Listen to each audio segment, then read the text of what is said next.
Stimmung in der Klosterruine Limburg von Karl Räder. Die Steine fangen an zu reden von alter, längst verrauschter Zeit, von Kaisermacht und Krieg und Fehden, von Glauben und Gewissensstreit.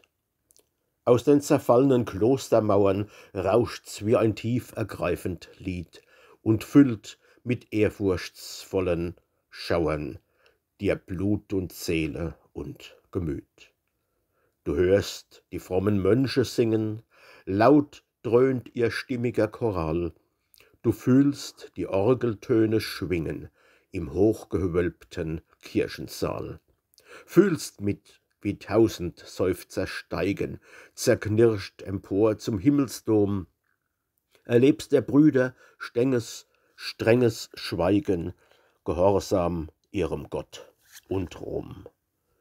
Du siehst in gläubiger Demut knien der tausendköpfigen Wallerschar des Klosters große Zeiten ziehen dir durch die Seele wunderbar.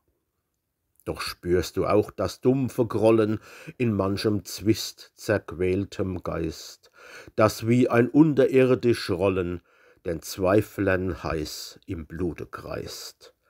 Erlebst das Prasseln hoch die Flammen, du siehst der Pater Angst und Flucht, und wie das Kloster bricht zusammen vor neuen Zeiten Geist und Wucht.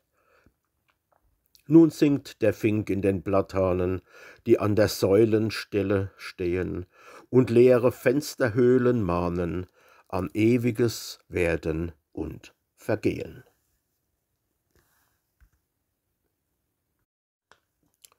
Stimmung